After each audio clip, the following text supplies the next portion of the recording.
Imaginez un monde ancien, enveloppé de ténèbres et de légendes oubliées, où des ombres menaçantes se tapissent aux confins de la terre. Des créatures sauvages, nées d'une corruption ancestrale, attendent patiemment leur heure pour déchaîner le chaos. Yajouj et Majouj, ces êtres maudits mentionnés dans le Coran et les hadiths, incarnent une menace apocalyptique, un signe majeur du jour du jugement. Leur histoire, ancrée dans les écritures sacrées, nous avertit d'un destin inéluctable. Plongez avec nous dans cette épopée terrifiante, où le mystère se mêle à la foi. Abonnez-vous à la chaîne Les Mystères de la Révélation. Likez cette vidéo et laissez en commentaire le nom de votre pays pour partager cette quête spirituelle avec le monde entier. Dans les abysses du temps, bien avant les empires modernes, des récits ancestraux circulaient parmi les peuples nomades et les sages des déserts. Ces histoires parlaient de tribus barbares, isolées dans des terres inhospitalières, semant la destruction sans merci.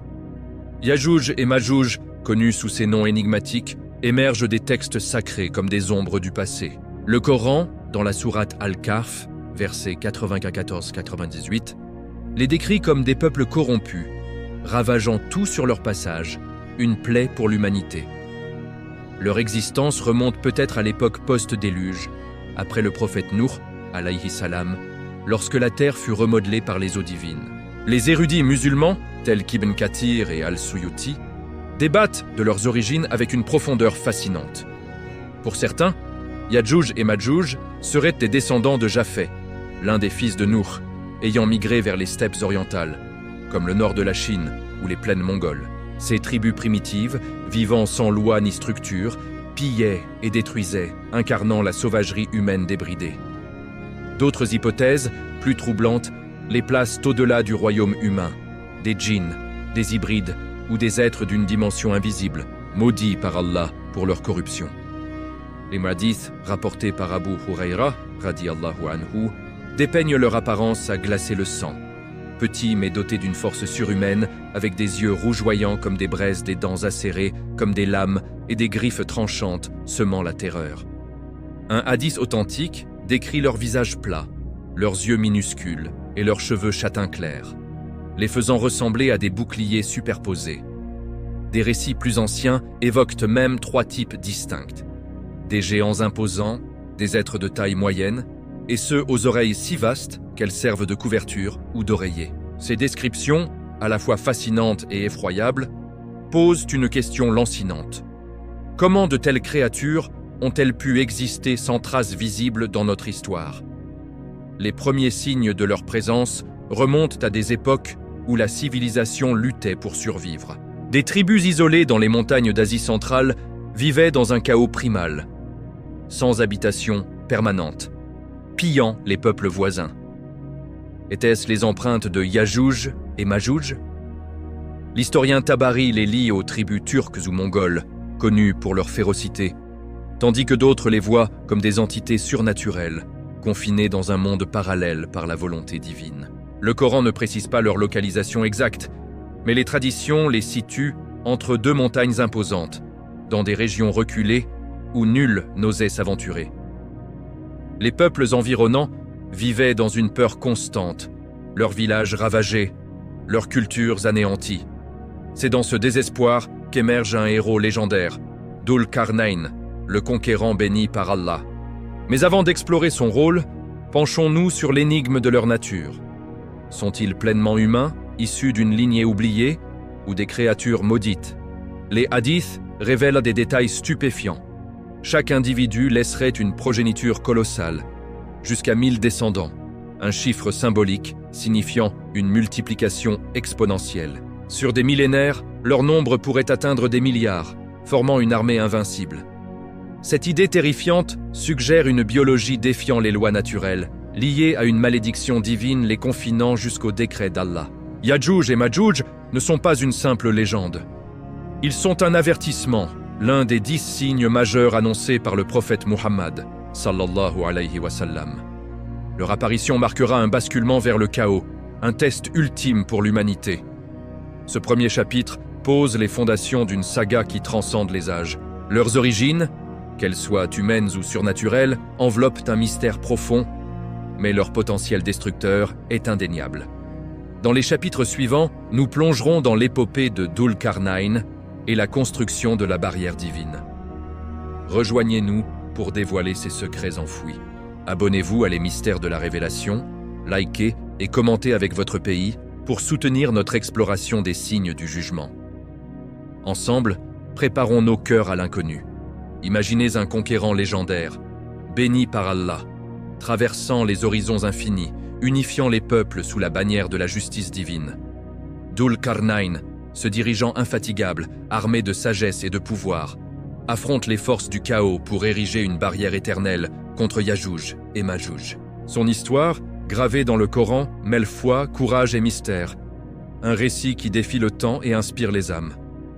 Plongez dans cette aventure épique où un homme, guidé par la volonté d'Allah, change le destin de l'humanité.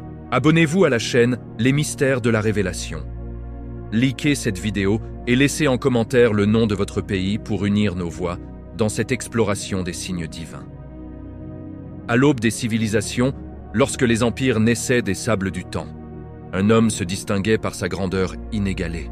Dhul-Qarnayn, mentionné dans la sourate Al-Kahf, versets 83-98, était un serviteur d'Allah doté d'une autorité exceptionnelle, d'une connaissance profonde et d'une puissance divine. Les érudits débattent de son identité. Certains le lient à Alexandre le Grand, d'autres à un roi yéménite ancien ou à un prophète pieux vivant il y a environ 5000 ans. Une certitude persiste. Il n'était pas un simple mortel, mais un élu, investi d'une mission sacrée. Allah lui accorda les moyens de conquérir les 4 coins du monde, voyageant de l'est à l'ouest, du nord au sud, instaurant la justice partout où ses pas le menaient. Les traditions décrivent ces bannières miraculeuses. Une noire qui, déployée le jour, plongeait les ennemis dans une obscurité impénétrable, et une blanche qui, la nuit, illuminait son chemin comme en plein soleil. Ces dons divins symbolisaient sa protection céleste, lui permettant de triompher des adversaires humains ou surnaturels. Parmi ses exploits, le plus monumental fut sa confrontation avec Yajouj et Majouj. Lors d'un périple dans des contrées sauvages, peut-être l'actuel Kirghizistan ou les confins d'Asie centrale, Dhul-Qarnayn traversa des plaines infinies, des rivières murmurantes et des vents chargés de secrets. Entre 2 montagnes majestueuses, il rencontra un peuple opprimé, vivant dans la terreur constante. Ces gens, simples et vulnérables, implorèrent son aide. Ô Dhul-Qarnayn, Yajouj et Majouj sèment la corruption sur la terre, construisent une barrière entre nous et eux. Sourate Al-Kahf, verset 94. Ils décrivirent ces créatures comme une tempête vivante. Yeux brûlants comme des flammes, griffes déchirant la chair, appétit vorace dévastant villages et récoltes. Dhul-Qarnayn, avec sa sagesse, observa lui-même cette menace. Il vit leur force brute, leur nature destructrice, et comprit qu'ils représentaient un péril pour toute l'humanité. Inspiré par Allah, il refusa toute récompense matérielle. La richesse que vous m'offrez n'est rien comparé à ce que mon Seigneur m'a accordé. Aidez-moi seulement de votre force, et je bâtirai une barrière infranchissable. Ainsi débuta l'un des plus grands chantiers de l'histoire. Dhul-Qarnayn mobilisa les ressources locales, fers massifs transportés des montagnes environnantes, outils forgés dans l'urgence. Sous sa direction, les hommes empilèrent des blocs de fer entre les 2 pics, formant un mur colossal touchant presque le ciel. Mais l'innovation divine surpassa tout. Il ordonna d'allumer un feu titanesque, chauffant le fer jusqu'à l'incandescence. Puis, du cuivre fondu fut versé, scellant les jointures et renforçant la structure contre toute perforation. Le Coran décrit cette œuvre comme un rempart impénétrable. C'est une miséricorde de mon Seigneur. Mais lorsque la promesse de mon Seigneur viendra, il la réduira en poussière. Sourate Al-Kahf, verset 98. Yajouj et Majouj furent ainsi confinés dans un royaume invisible, séparés du monde par une barrière que seul le décret d'Allah pourrait briser. Cette construction n'était pas qu'un exploit physique, c'était un acte de foi profonde. Dhul-Qarnayn, guidé par la Providence, protégea non seulement un peuple, mais préserva l'humanité d'une catastrophe annoncée. Des questions persistent. Où se trouve cette barrière? Cachée dans les monts d'Asie centrale ou dans une dimension que nos sens ne perçoivent pas? Les récits soulignent que Allah peut rendre invisible ce qu'il souhaite, comme il cacha le prophète, sallallahu alayhi wa sallam, aux yeux de ses ennemis. Derrière ce mur, Yajouj et Majouj se multiplient, leur nombre atteignant des proportions inimaginables, attendant l'heure divine. Ce chapitre illumine l'héritage de Dhul-Qarnayn, un témoignage de courage et de soumission à Allah. Son triomphe sur Yajouj et Majouj marque une victoire temporaire, mais la saga continue. Dans les chapitres à venir, nous explorerons le monde caché derrière la barrière, où ces êtres se préparent à leur retour apocalyptique. Rejoignez-nous pour percer ces mystères enfouis. Abonnez-vous à les mystères de la révélation. Likez cette vidéo et commentez avec le nom de votre pays pour soutenir notre voyage spirituel. Ensemble, affrontons les signes du jugement avec foi et émerveillement. Imaginez un royaume scellé par la main divine, un monde parallèle où des ombres cauchemardesques se multiplient dans un silence oppressant. Depuis des millénaires, Yajouj et Majouj, confinés par la barrière de Dhul-Qarnayn, fomentent leur retour apocalyptique. Leur nombre explose, leur sauvagerie s'aiguise et leur soif de destruction grandit comme une tempête contenue. Que se trame-t-il dans ces ténèbres invisibles? Comment ces êtres maudits préparent-ils l'assaut final? Plongez dans l'abîme de ce mystère, où chaque révélation dévoile l'ampleur d'une menace qui ébranlera le monde. Abonnez-vous à la chaîne Les Mystères de la Révélation. Likez cette vidéo et laissez en commentaire le nom de votre pays pour unir nos cœurs dans cette quête des signes divins. Lorsque Dhul-Qarnayn acheva son œuvre titanesque, il ne fit pas que contenir Yajouj et Majouj. Il les isola dans un domaine hors du temps, un voile impénétrable séparant le chaos de l'ordre. Selon les récits islamiques, cette barrière de fer et de cuivre fondu s'élève entre deux montagnes vertigineuses, touchant presque les cieux. Mais sa nature transcende le physique. L'imam al-Suyuti et d'autres érudits suggèrent qu'elle existe dans une dimension parallèle, un royaume invisible aux yeux humains, maintenu par la toute-puissance d'Allah. Le Coran affirme « Mais lorsque la promesse de mon Seigneur viendra, il la réduira en poussière » Surat al-Kahf, verset 98. Derrière ce rempart, Yajouj et Majouj ne stagnent pas. Ils prospèrent dans une obscurité fertile, leur existence un avertissement constant pour l'humanité. Les hadiths peignent une réalité effroyable. Leur population croît à un rythme exponentiel, défiant toute logique terrestre. Un hadith rapporté par Abu Huraira, radiyallahu anhu, indique que chaque individu engendre au moins 1000 descendants, un chiffre symbolique pour une multitude incalculable. Sur des siècles, cela engendre des milliards, peut-être des dizaines de milliards, formant une horde infinie. Imaginez une armée tapie dans l'ombre, chaque génération plus vorace que la précédente. Cette prolifération soulève une interrogation glaçante. Comment une telle multitude reste-t-elle contenue, même par une barrière divine? Leur mode de vie, primitif et brutal, reflète une corruption innée. Les textes les dépeignent comme vaguement humains, mais marqués de traits monstrueux. Yeux rougeoyants comme des braises infernales, dents acérées comme des dagues, griffes lacérant tout obstacle. Ils vivent sans cité ni loi, dans un chaos primal où la survie dicte chaque acte. Les hadiths évoquent leur appétit insatiable. Ils dévorent de bêtes, plantes et, selon certains récits, même leurs semblables en temps de disette. Leur comportement sème la corruption absolue, annihilant tout ordre ou beauté.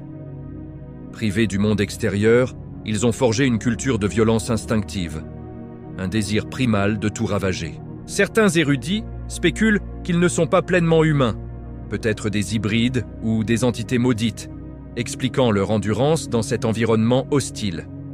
Cette hypothèse ajoute une couche de mystère.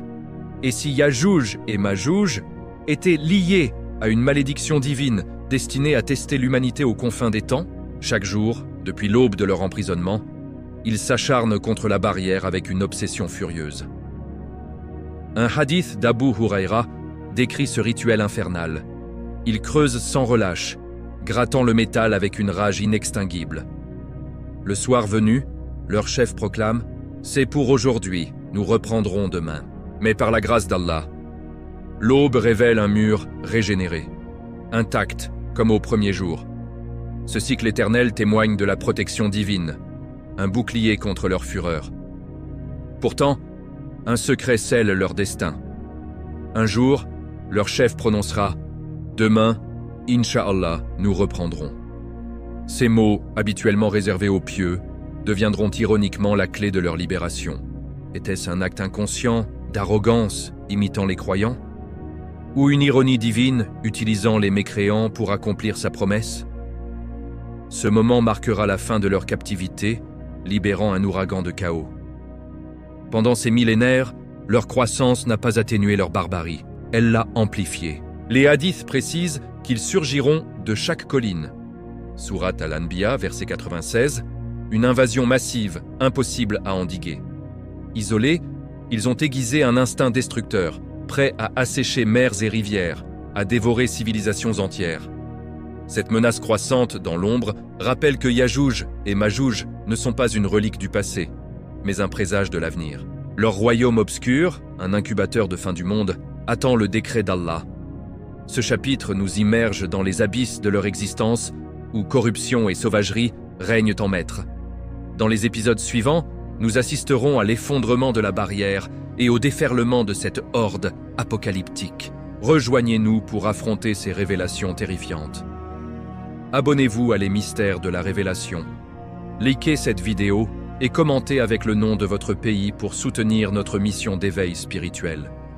Ensemble, décryptons les signes du jugement avec foi et vigilance.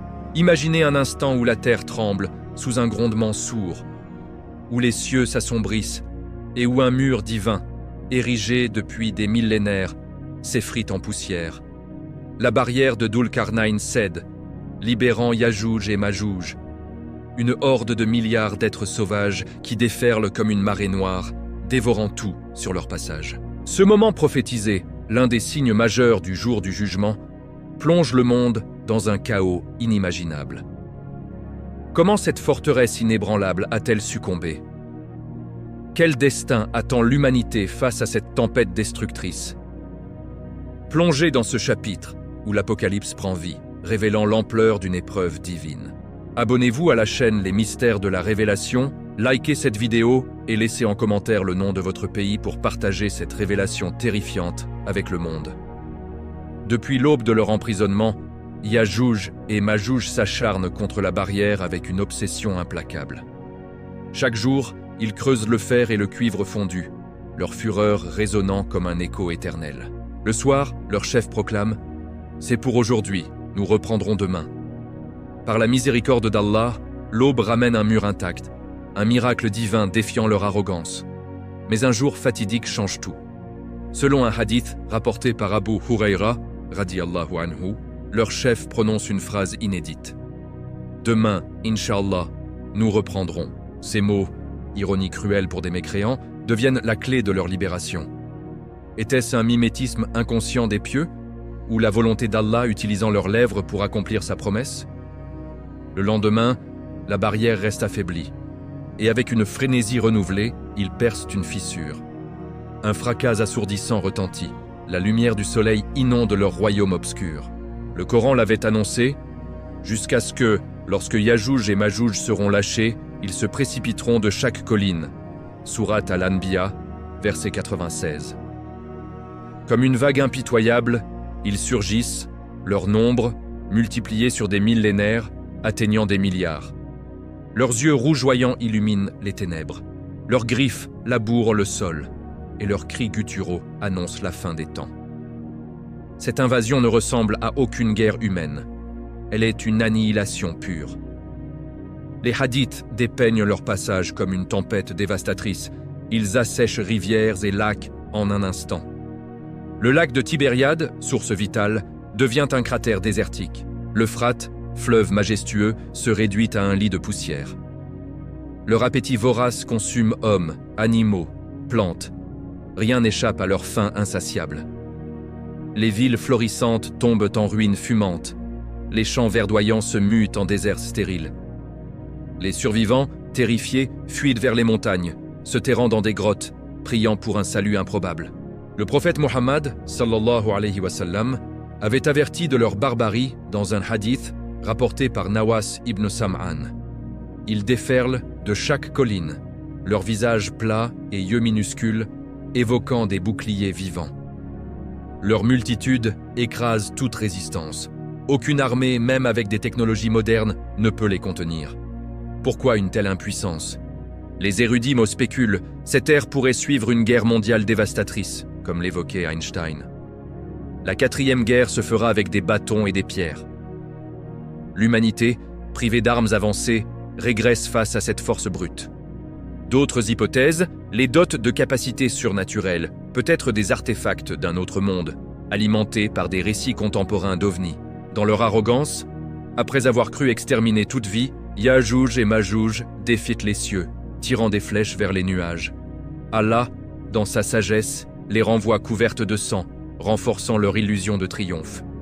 Mais ils ignorent un groupe de croyants guidés par le prophète Issa, alayhi salam, survivant dans l'ombre, prêts à résister. Contrairement au Dajjal, qui corrompait les âmes par la tromperie, Yajouj et Majouj apportent une destruction physique totale, réduisant le monde à un champ de ruines. Les hadiths soulignent leur rôle, une épreuve physique suivant la fitna spirituelle du Dajjal. Les survivants, affamés et assoiffés, assistent à l'effondrement de la civilisation, un présage de l'heure. Ce chapitre capture l'irruption cataclysmique de Yajouj et Majouj, un séisme ébranlant les fondations de l'humanité. Leur invasion marque un pivot vers l'ultime jugement. Dans les chapitres suivants, découvrez comment le prophète Issa et les croyants affrontent cette horde, invoquant la miséricorde divine pour un miracle salvateur. Ne manquez pas cette suite effroyable. Abonnez-vous à Les Mystères de la Révélation. Likez cette vidéo et commentez avec le nom de votre pays pour soutenir notre exploration des signes du jugement. Ensemble, fortifions notre foi face à l'inconnu. Imaginez un monde englouti par l'horreur, où une horde insatiable ravage tout, laissant derrière elle un sillage de désolation. Pourtant, dans les hauteurs inaccessibles des montagnes, une lueur d'espoir persiste. Les croyants, guidés par le prophète Issa, alayhi salam, se dressent contre l'impossible. Affamés, assoiffés, ils invoquent la miséricorde d'Allah face à des milliards d'ennemis. Cette épreuve, un test suprême de foi, culmine en un miracle qui ébranle les cieux. Comment les pieux ont-ils survécu? Quelle supplication a inversé le cours du chaos?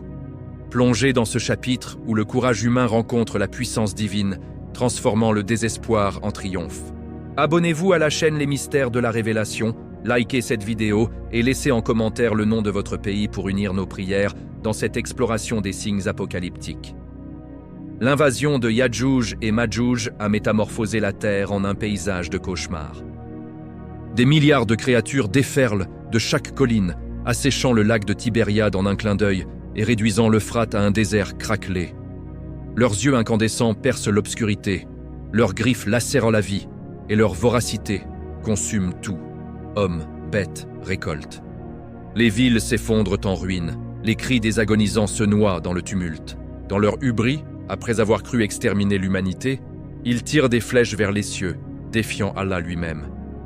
Par sa sagesse infinie, il renvoie les projectiles ensanglantés, alimentant leur illusion de domination. Mais un bastion de foi résiste.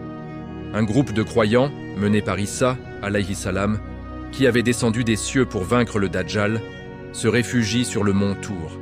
Les hadiths, rapportés par Nawas ibn Sam'an, radiyallahu anhu, dépeignent leur calvaire. La faim et la soif les tenaillent, une tête de bœuf valant plus que 100 dinars en ces temps de disette. Pourtant, leur iman reste inébranlable, conscient que Yajouj et Majouj incarnent un signe majeur annoncé par le prophète Muhammad, sallallahu alayhi wa sallam. Issa, fort de sa mission divine, commande « Emmenez mes serviteurs au mont Tour, car j'enverrai mes serviteurs que personne ne pourra combattre. » Hadith authentique. Il les exhorte à éviter le combat direct. Aucune force humaine ne saurait rivaliser avec cette multitude sauvage et à s'abriter, plaçant leur confiance en Allah. Aux gens, montez dans les montagnes, abritez-vous sur le mont Tour.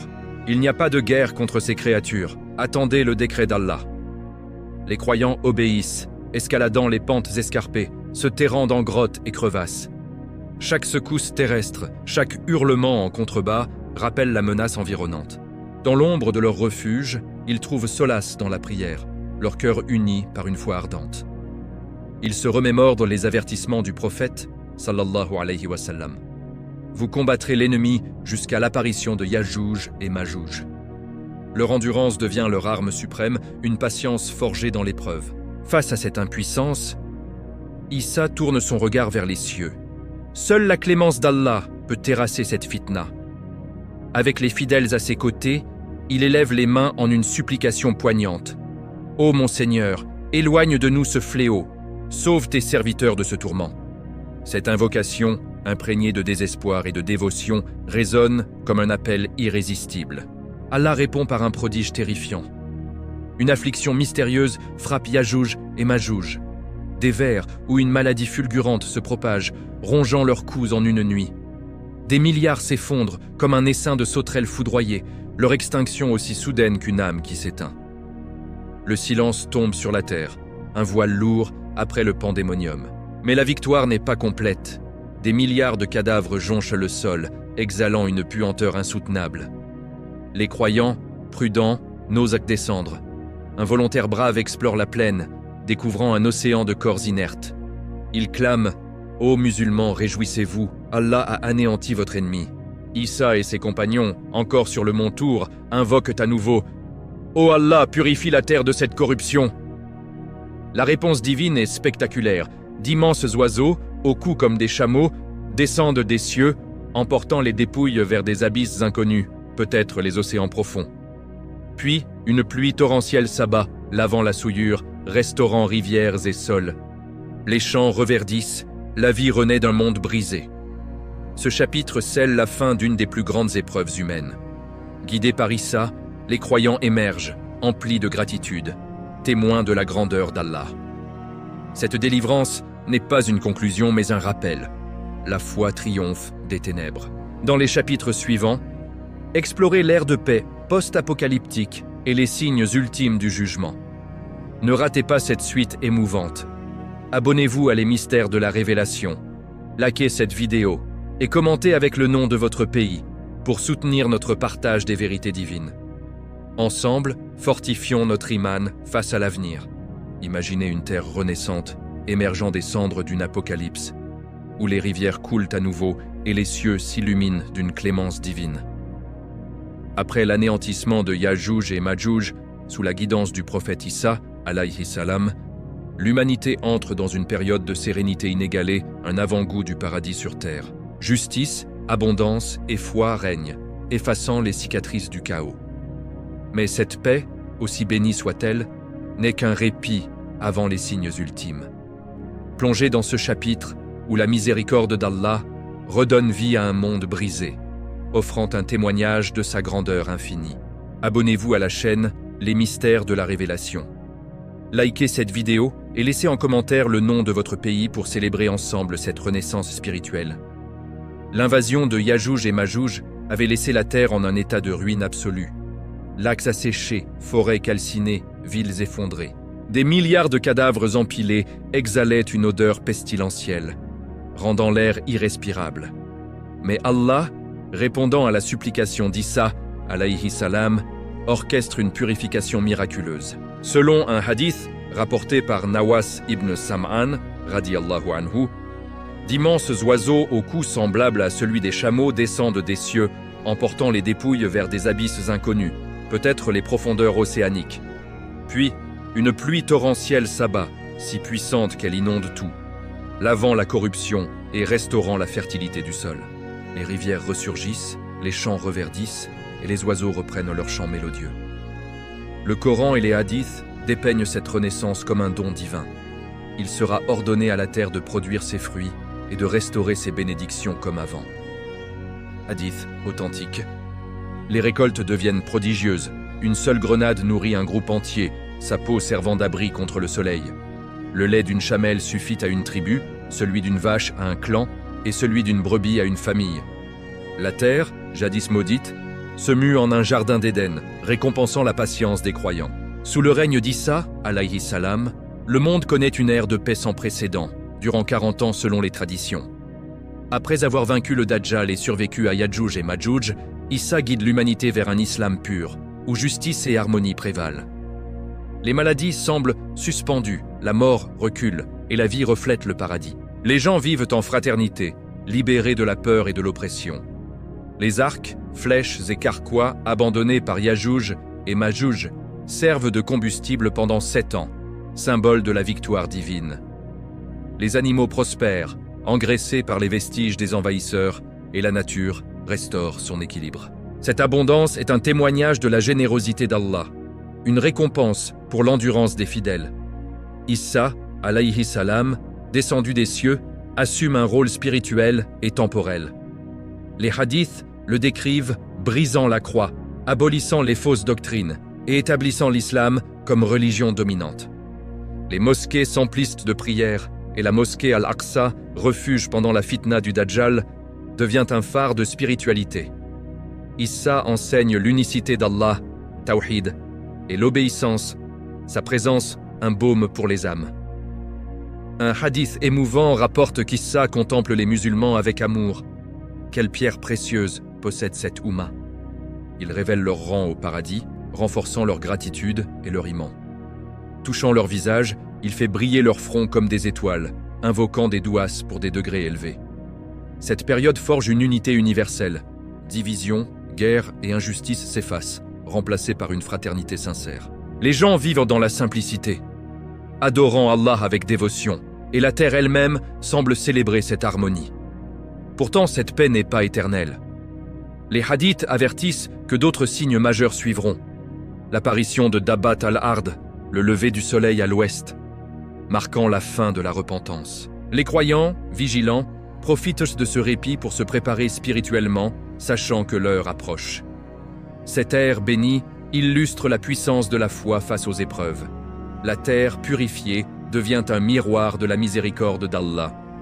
Mais l'histoire de Yajouj et Majouj et ses suites ne s'achève pas ici. Dans le chapitre final, explorez les derniers signes du jugement et la fin ultime de ce monde. Ne manquez pas cette conclusion épique.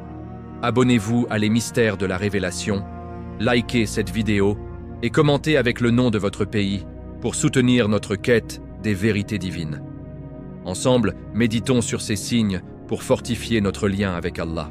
Imaginez une sérénité fragile, un monde baigné de lumière divine, où la paix d'Issa, alayhi salam, efface les ombres du chaos passé. Pourtant, cette harmonie n'est qu'un voile sur l'inévitable. Les signes majeurs du jour du jugement s'enchaînent, annonçant la dissolution de toute création.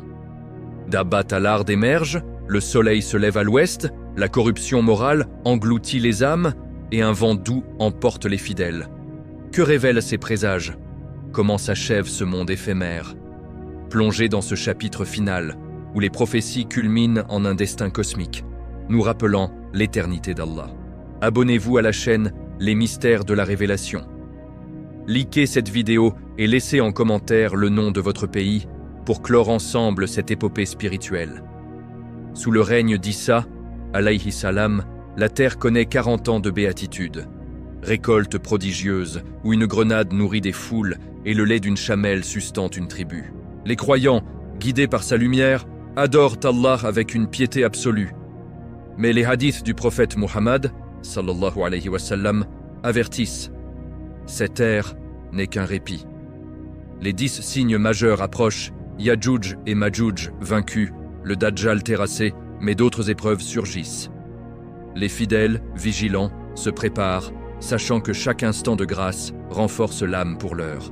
Issa, avec sagesse, enseigne la gratitude et la crainte d'Allah. Pourtant des ombres s'allongent, la corruption morale ressurgit, les cœurs s'éloignent des commandements, préparant le terrain au prochain signe. Soudain, au cœur de la Mecque, lors du tawaf autour de la Kaaba, une fissure s'ouvre sur la colline de Safa. De là émerge Dabbat al-Ard, non un monstre destructeur, mais une créature divine à visage animal, dotée de paroles humaines. Rapide comme l'éclair, insaisissable, elle porte l'anneau de Sulaiman, alayhi salam, et le bâton de Moussa, alayhi salam. Le Coran proclame. Et lorsque la parole tombera sur eux, nous ferons sortir de la terre une bête qui leur parlera, car les hommes n'avaient pas cru avec certitude en nos signes. Sourate An-Naml, verset 82. Sa mission, distinguer les croyants des mécréants. Elle admoneste l'humanité pour son rejet du Coran, puis marque les fronts. Avec le bâton de Moussa, elle illumine les visages des pieux comme des étoiles, signe de salut. Avec l'anneau de Sulaiman, elle noircit ceux des incrédules, révélant leur déni au grand jour. Désormais, chaque rencontre expose la vérité intérieure. Dabbat al-Ard n'est pas un fléau, mais un avertissement final, un appel à la repentance avant la fermeture des portes. Les cœurs ouverts se tournent vers Allah, mais pour beaucoup, il est trop tard. Ce signe marque un pivot. Le temps de la miséricorde s'amenuise. Peu après, un cataclysme cosmique ébranle l'univers. Le soleil se lève à l'ouest. Annoncé dans les hadiths comme l'un des plus grands présages, il scelle la fin de la Tawbah. Un hadith, rapporté par Abu Huraira, radiyallahu anhu, relate « L'heure ne viendra pas tant que le soleil ne se lèvera pas de l'ouest. Et lorsqu'il se lèvera, et que les gens le verront, ils croiront tous. Mais ce sera un moment où la foi d'un homme ne lui servira plus à rien s'il n'a pas cru auparavant. Le monde s'arrête, stupéfait. Le soleil émerge à l'horizon opposé, inversant l'ordre divin. Pour les croyants, une confirmation des prophéties. Pour les mécréants, un choc irrémédiable. La porte du repentir claque, l'humanité réalise l'imminence du jugement. Après ces signes, la déchéance morale s'accélère. Les hadiths dépeignent une ère où l'on n'ordonne plus le bien, ni n'interdit le mal. Prières, jeûnes et lois d'Allah sont abandonnées. Adultère et violence deviennent banales. Les vies perdent leur sacralité. Un temps viendra où les gens n'ordonneront plus le bien, ni n'interdiront le mal. Personne ne dira à celui qui ne prie pas « Prie », ni à celui qui commet le zina « C'est haram ». Dans ce chaos, les pires dominent, les actes immoraux se multiplient comme des ombres rampantes. Alors, Allah envoie un vent doux, une brise légère décrite dans les hadiths qui emporte l'âme de chaque croyant pieux. Seuls les dépravés restent, livrés à leurs vices, vivant comme des bêtes, commettant l'adultère ouvertement. Le prophète, sallallahu alayhi wa sallam, prédit « Ce sera sur eux que viendra l'heure, et ils commettront l'adultère comme des ânes. » Cette fin morale prépare l'ultime dissolution. Le monde s'effondre, les cieux se déchirent, et le jugement s'abat. Ce chapitre clôt l'épopée de Yajouj et Majouj et des signes du jugement. Ces récits ne sont pas des fables, mais des rappels. Tout est éphémère, seul Allah perdure.